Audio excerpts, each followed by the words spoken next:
Buenas tardes, ah, yo vengo a hacer una ponencia sobre la identificación de refugios y áreas clave frente al cambio climático.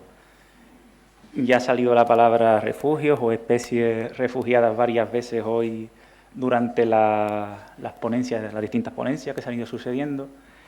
En primer lugar, como estructura de la presentación, voy a hablar de un marco general sobre refugios y sus distintas aproximaciones, así como una definición sintetizada.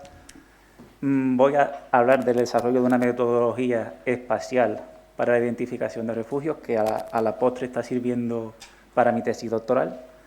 Y por último, voy a hablar de esa identificación de áreas clave, bien abordándolas desde las necesidades de ampliar y conectar los actuales espacios protegidos de Canarias, estrictamente, oportunidades de restauración por el contexto de estas jornadas y evaluar a su vez una de las dimensiones en las que se puede abarcar un refugio. Para empezar, pues como decía, hablar de las distintas aproximaciones a los refugios y las formas de abordarlo. Hay varias escalas a las que verlo. La primera, pues es la temporal. No es lo mismo hablar de refugios a escala de milenios, porque aquí todo, quien más o quien menos, hemos oído hablar de las islas como ese refugio donde han quedado relegadas las especies de la laurisilva, del terciario, otrora más distribuidas en la cuenca del Mediterráneo y que ahora quedan aquí como una especie de relictualismo. O bien la península ibérica como refugio durante las glaciaciones. Hablamos de escala de milenios. Si nos movemos a escala de minutos, pues tenemos el simple papel de un cantil ante la presión por la herbivoría como refugio ante esa posible predación. Y a la vez tenemos una escala espacial en la que en un rango más local pues son la topografía y la orientación los predictores, digamos así, o las variables que más promocionan refugio, por ejemplo, ante sequías, ante incendios o facilitando o disminuyendo los niveles de aridez, o bien a una escala un poquito más regional, donde son las regiones montañosas las que se predicen que van a recoger los climas que se están perdiendo a cotas inferiores, o el papel de las masas boscosas haciendo ese buffering, ese desacople de temperaturas respecto a zonas más abiertas.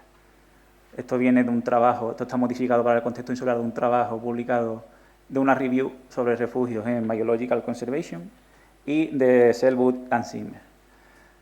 Por lo tanto, podemos sintetizar una definición de refugios como lugares donde residen las particularidades, mayoritariamente de origen abiótico, capaces de permitir la persistencia de especies y comunidades, así como facilitar su adaptación en las etapas más desfavorables, bien mitigando esas señales provenientes del cambio climático, promocionando estabilidad o desacople respecto a cambios más globales o eventos extremos, o bien ante la protección directa, ante amenazas directas. La identificación, la cuantificación y mejora de estos lugares aumenta la resistencia y resiliencia de la biodiversidad frente a amenazas más difíciles de gestionar localmente. Pues fruto de ello, de esta definición, surge la pregunta, que no es poca broma, de cómo abordar este tema de forma espacial. Por decirlo de otro modo, cómo generar una metodología capaz de generar un mapa de probabilidad de refugio o de condiciones que promocionen los microrefugios como herramienta para la priorización espacial de la conservación, siguiendo las definiciones de Greiser y Highlander y colaboradores. Por lo tanto, partiendo de aquí, el reto se antoja bastante grande. Por lo tanto, se opta no por un modelo predictivo, porque aquí no se usan datos de entreno, como hablaba Jairo antes, sino que se opta por un marco espacial donde se parten de variables, por ejemplo, como los análogos climáticos, sitios que se predice que van a soportar mejor las condiciones de cambio climático o que van a ser refugio, valga la redundancia, de los climas que se están perdiendo a cotas inferiores, o bien los climas actuales van a persistir, variables asociadas a la complejidad topográfica. La complejidad topográfica es una de las variables o uno de los abordajes que se supone que van a actuar promoviendo condiciones de refugio a una menor escala. Variables como la orientación, ya se ha mencionado el papel de la orientación al norte o al noreste como promoción de condiciones más frescas en el hemisferio norte, porque en el hemisferio sur no es así, y condiciones de cobertura arbórea como el PROS-IS a las condiciones de los bosques y su capacidad del buffering. Dentro de la complejidad topográfica también entra el papel de los barrancos, también mencionados hoy durante todas las ponencias. Para ello, se embebe todo en un marco multicriterio de decisión bayesiano. Lo de bayesiano no es porque suene moderno, es porque se parten de una información previa, de un conocimiento previo de cómo estas variables serían capaces de promocionar los refugios y, por lo tanto, ya se trata de jugar tanto con una asignación de pesos intrabloques, por no perderme mucho en esta dinámica numérica, pero se van promocionando la variabilidad en cuanto a las respuestas de las variables, porque no todo es tan rígido como las asunciones previas de las que partimos. Y por lo tanto, al final, la segunda componente bayesiana es que la probabilidad de ese refugio viene heredada por el bloque anterior de probabilidad de refugio. Por lo tanto, primero se obtienen un mapa de refugios propiamente climáticos, partiendo de que todo el archipiélago tiene la misma probabilidad de ser refugio. Se obtiene un mapa promedio de todas esas iteraciones por medio de Monte Carlo y un mapa de incertidumbre de la propagación de todas esas probabilidades. Se añade el bloque de complejidad topográfica que hereda a su vez la probabilidad de refugio climático. Este bloque dice, vale, el primer bloque me dice que los refugios climáticos están aquí, pero yo sé cómo actúo promocionando los refugios yo, complejidad topográfica, y saco otro mapa de probabilidad y de desviación estándar de todas esas iteraciones y las distintas rupturas de Monte Carlo. Por último, y como terminando la aproximación más abiótica a los refugios, tenemos el bloque de la orientación, orientaciones norte o carga de calor en las laderas suroeste, que promocionan condiciones de inestabilidad y aprende de las dos probabilidades heredadas en los bloques superiores. Y por último, el bloque de la cobertura arbórea, que es al que menos peso se le da verdaderamente ante que, por ejemplo, la desvitalización de las masas de Garajonay es un primer ejemplo de que incluso dentro de los bosques se están produciendo procesos derivados del cambio climático. Y, de nuevo, tomando la probabilidad heredada de los bloques superiores, genera un nuevo mapa de refugio y de incertidumbre ante toda esta variabilidad. Por ello, se genera un mapa de probabilidad de refugio que está enmarcado, bueno, esto es un artículo que ahora mismo está en revisión y forma parte de mi tesis doctoral. La fecha está abierta porque son cosas que no dependen de uno. Y lo primero que se puede observar es un gradiente entre las islas orientales y las más occidentales, y cómo para las islas la perspectiva de refugio para las islas más orientales es menor que para las islas más occidentales. En más detalle, utilizando solo el bloque de la aproximación abiótica, porque lógicamente las masas arbóreas de Famara o de las islas orientales no existen, pues tendríamos como la adición de factores que promocionan la complejidad y el refugio van afinando estas isolíneas de máxima probabilidad, que son las líneas turquesas. Esta es la de la complejidad topográfica y esta es la de la orientación, y lo mismo podría ocurrir para Jandía, en este caso. Fruto de ello surge una de las primeras aproximaciones de las áreas clave, que es la pregunta de si los actuales espacios naturales protegidos de Canarias engloban lo suficientemente o cubren lo suficientemente zonas de mayor probabilidad de refugio. Como se puede ver, repito el patrón en estos gráficos de colmena, pero repito el patrón de que las áreas más orientales cubren menos probabilidades de refugio que las occidentales, pero especialmente llamativo es el caso de La Palma en cuanto a las áreas canarias. No me voy a marcos prioritarios europeos. Y por lo tanto, surge una buena oportunidad para refrendar las necesidades de inclusión de estos refugios o de estas probabilidades de refugio en la actual red de espacios naturales protegidos de Canarias. Partiendo de ello y en un marco de priorización que te ofrece un software de una librería de R concreta, pues tenemos que, partiendo de esta probabilidad, atendiendo a los actuales parches de vegetación potencial que persisten en la isla, a la ocupación antrópica como un coste dentro del algoritmo y a las distancias a las áreas existentes, podemos generar un mapa. Ahí son las direcciones que intuitivamente pues podrían ser áreas a considerar para posibles ampliaciones. Y aquí pues obtenemos un mapa donde te señala las direcciones que garantizarían al menor coste la ampliación y la conectividad de las áreas actuales. Partiendo de la definición de Berio Fortini y Jacobi de oportunidades de restauración en el contexto de las actuales ponencias, pues tendríamos la identificación de refugios proyectados en lugares carentes de vegetación potencial. En este caso, refugios proyectados sobre el Falla-Bresal, que servirían como oportunidades de restauración para el Monteverde, en el Hierro y en La Palma. Lógicamente, las mayores oportunidades de restauración estarán en sitios, por la propia inercia de esta metodología, tremendamente complejos topográficamente, pero capaces de retener también las condiciones climáticas durante más tiempo.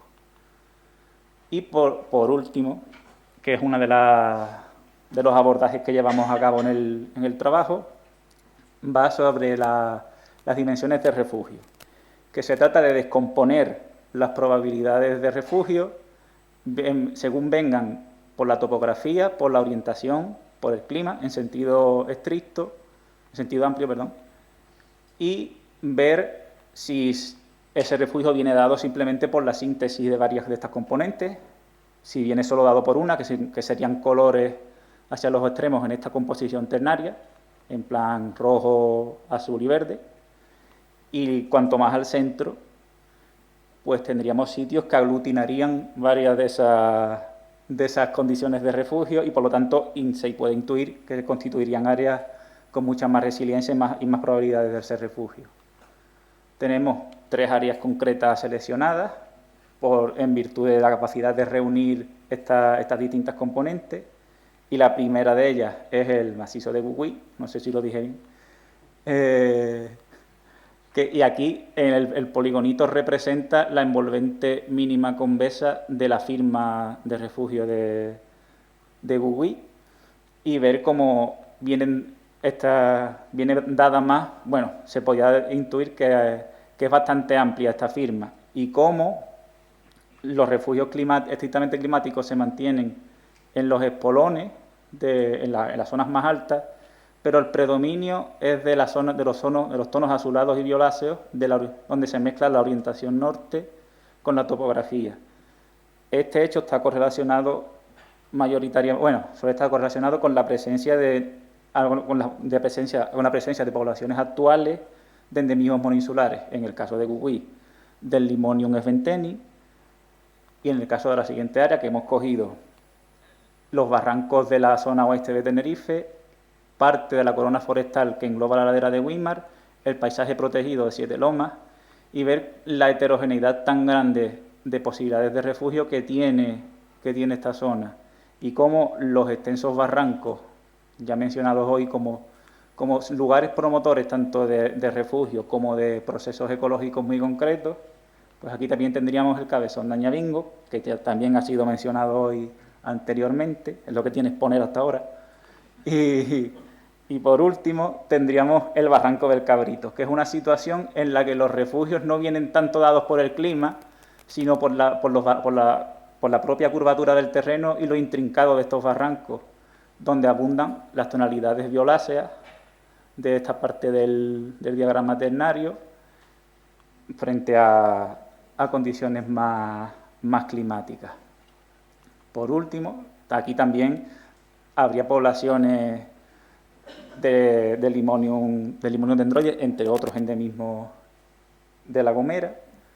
Y por último, pues como a modo de conclusión, se encuentra pues la necesidad de promover la protección de áreas clave en virtud de su capacidad de refugio, que es lo que englobamos en necesidades de inclusión, restaurar áreas clave actualmente protegidas pero degradadas como oportunidades de restauración, la restauración e inclusión de áreas degradadas y no protegidas pero con la capacidad de constituir o de proyectarse como refugios potenciales, y la identificación de áreas de mayor resiliencia mediante su capacidad para englobar todas estas dimensiones del refugio. Esta charla se engloba dentro de un convenio entre la Universidad de La Laguna y la Consejería de Transición Ecológica y Medio Ambiente, Transición Ecológica y Energía, del Gobierno de Canarias, sobre el estudio de los refugios climáticos naturales de Canarias, el PIMA Refugios Climáticos, y a la vez dentro del contexto de mi tesis doctoral. Y nada, gracias.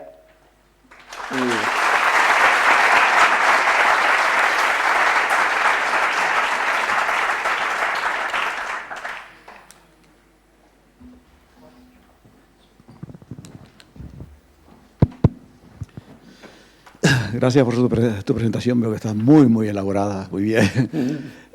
A ver, el trabajo es sumamente interesante y puede tener una utilidad extrema para la gestión de en el futuro de la naturaleza. Pero he hecho en falta una variable importante. Que para mí es más importante que hables de la propiedad del suelo que de los espacios naturales protegidos.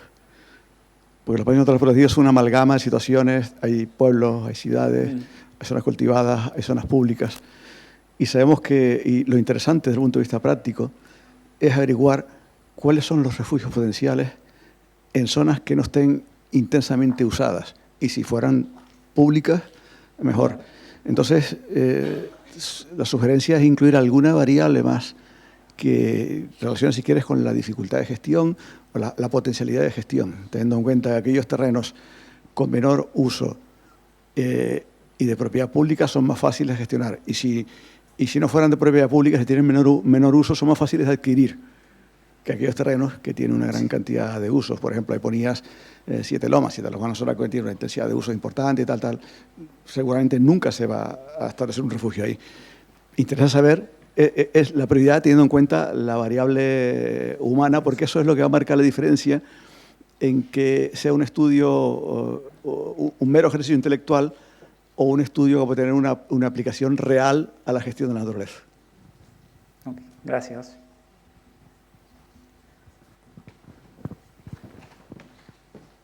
Lo dije bien, ¿no, Paco? Lo dije bien. Bueno, básicamente es un poco a comentar lo que ha dicho José Luis. No obstante, a mí me parece que el trabajo, sin contemplar la variable de la propiedad del suelo.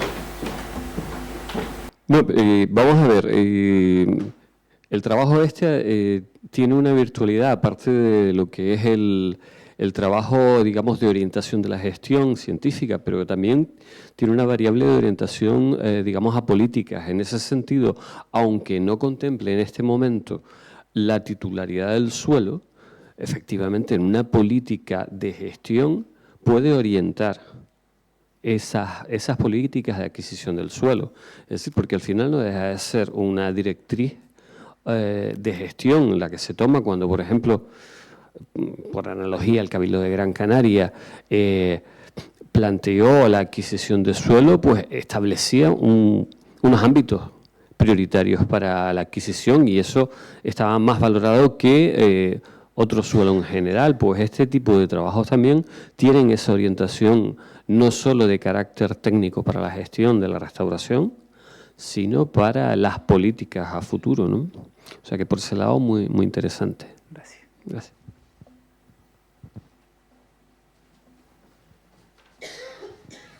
Si no hay más preguntas, vamos a continuar con la siguiente ponencia.